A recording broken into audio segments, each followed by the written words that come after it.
Arrête-toi un instant. Ce que tu regardes n'est pas une simple majolique, c'est une résidence de la Renaissance disparue, compressée dans un carré de 24 cm de côté. C'est un fragment de pouvoir, de goût, de stratégie, d'amour et de propagande. C'est une rare voix matérielle d'Isabelle d'Este, et un fait le rend encore plus définitif. L'État italien l'a classé comme bien d'un intérêt exceptionnel. Cela ne signifie qu'une chose, pour la loi italienne, il est si important qu'il ne peut pas quitter l'Italie. Et si aujourd'hui cette voix revient dans une collection publique, tu redécouvres un pan de l'histoire italienne. C'est un carreau de majolique émaillé en 6 couleurs, créé à Pesaro à la fin du XVe siècle, à l'aube de la première grande saison de la majolique italienne. L'emblème est celui des Gonzague, une petite biche claire, modelée par des coups de pinceau azur qui lève son regard vers le soleil. Au-dessus, un grand cartouche avec l'inscription Biederkraft. Cette formule n'est pas une coquetterie graphique, c'est un message. Biederkraft est une graphie ancienne dérivée de l'allemand Widerkraft, que l'on peut traduire par contre la force. Un programme moral et politique. La mesure l'emporte sur la violence. La vertu dompte l'impétuosité. Observe le détail le plus puissant. Ce n'est pas l'inscription, c'est le regard. La petite biche ne regarde pas devant elle, mais vers le haut. C'est un geste mental, pas seulement naturaliste. C'est l'animal qui choisit une direction. La lumière, l'idée, la discipline. Et c'est là que tu comprends pourquoi cette majolique parle la langue de la cour. Je t'emmène maintenant au dos, qui montre un travail en relief très accentué et des cercles concentriques conçus pour augmenter l'ancrage au mortier et pour gérer les tensions, la stabilité et les poids importants sans se briser. Il y a aussi des marques gravées et des numérotations typiques de la vie de chantier et de l'histoire de la collection. Pause, contrôle, séquence. Il n'a pas été créé pour être accroché, mais comme un manifeste puissant en forme de pavement pour soutenir les pas des grands de Mantoue. Et maintenant, faisons un saut à l'intérieur des deux protagonistes absolus qui donnent un sens à tout, Isabelle d'Este et François II de Gonzague. Isabelle est la femme qui transforme le mécénat en une mise en scène. Elle n'achète pas des œuvres, elle construit un système d'images, de symboles et de relations. C'est une héroïne de la Renaissance car elle gouverne la culture comme une forme de pouvoir doux, très lucide, irrésistible. Isabelle choisit les meilleurs car la qualité est pour elle une forme de domination. Pour la peinture, Andrea Mantegna comme peintre de la cour, puis le Pérugin, Lorenzo Costa, le Corrège. Et autour, comme une constellation désirée ou possédée, Léon Bruno, Titien, Jules Romain, Antonio Fedeli et même Léonard. Recherché, interrogé, voulu. Et pour la majolique, elle n'appelle pas un artisan. Elle appelle le maître. Quand une femme du XVe siècle sélectionne les meilleurs et les fait dialoguer entre eux, elle construit une plateforme culturelle qui aujourd'hui encore dicte les règles. À côté d'elle, il y a François II de Gonzague, 4e marquis de Mantoue. Condottière, homme d'armes et de diplomatie. Le couple Isabelle et François est fondamental car il unit deux énergies différentes.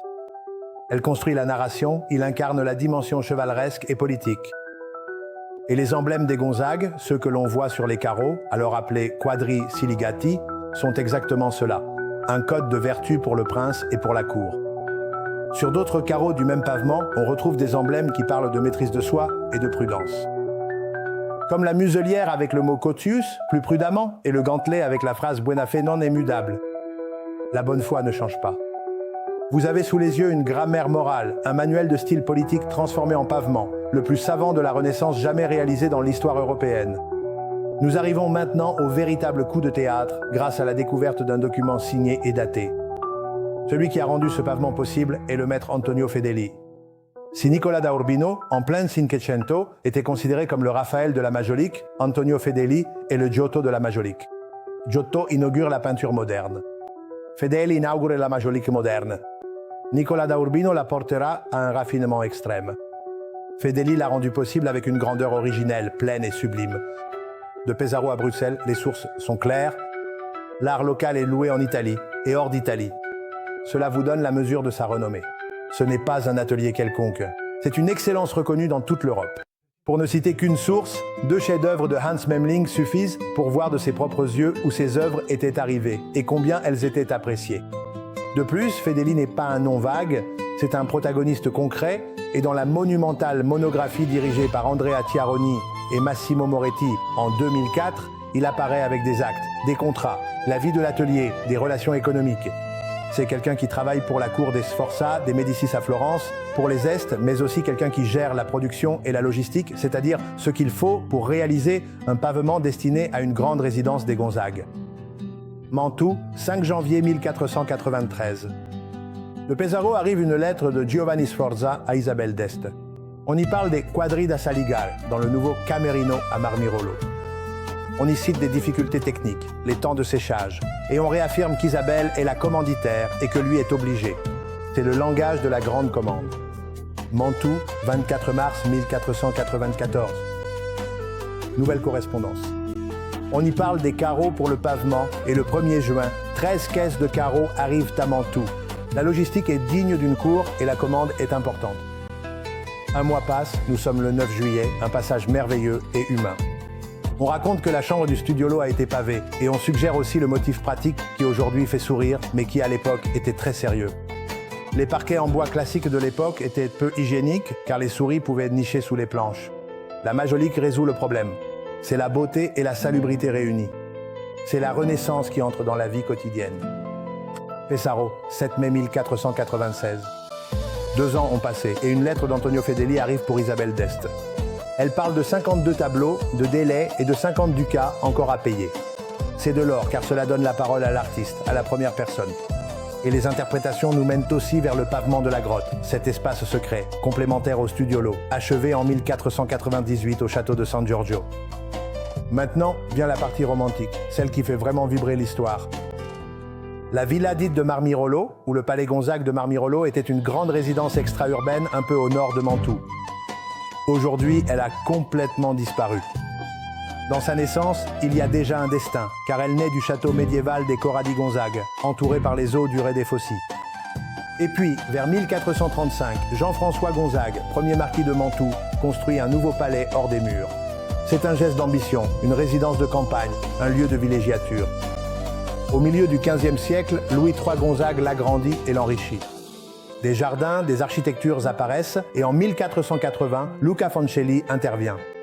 La décoration intérieure fait appel à de très grands noms, comme Mantegna et Léon Bruno. Puis vient l'âge d'or, entre le XVIe et le début du XVIIe siècle. Marmirolo devient le théâtre de fêtes, de chasses, de visites illustres. La villa vit comme un jardin des délices. L'eau, la végétation, les loggias, les pièces, tout est pensé pour surprendre. Frédéric II Gonzague la célèbre et entre 1531 et 1539, Jules Romain la transforme profondément avec des projets pour la résidence et les jardins, des jeux d'eau, des vergers, des vignes, un lieu qui ne se voulait pas seulement beau, il se voulait irrésistible. Et puis, comme il arrive aux plus belles choses, vient la dispersion. Négligence, dommages, démolition. En 1702, le siège la blesse. En 1756, elle est démolie en partie. En 1798, la destruction est achevée. Aujourd'hui, il ne reste pas le palais, il reste la mémoire. Et il reste, comme des étoiles filantes, les fragments, c'est-à-dire les rarissimes carreaux. Pour comprendre sa rareté, souvenez-vous de ceci. Marmirolo a disparu. Les pavements ont été démontés, déplacés, dispersés. Aujourd'hui, seuls quelques fragments refont surface dans des collections publiques et privées. Le Victoria and Albert Museum conserve un exemplaire du même type, le château des Sforza de Milan, d'autres carreaux de la même constellation. Isabelle est d'Este. Sa figure appartient à la mémoire profonde de la culture de la maison d'Este. Ce carreau est un pont, il relie Mantoue et Ferrare, les Gonzague et les d'Este, la politique et l'art, la vie privée et la représentation. Si elle vous est restée dans les yeux, c'est normal. Les devises servaient à cela, à rester. Et celle-ci, après plus de 5 siècles, fonctionne encore. Nous remercions la Galerie Altomani et les spécialistes Massimo Moretti, Claudio Paolinelli, Timothy Wilson, Alessandro Bettini, Lorenzo Sbaraglio et Stefano Locasso pour les précieux documents et les sources sans lesquelles il aurait été impossible d'en reconstituer l'histoire.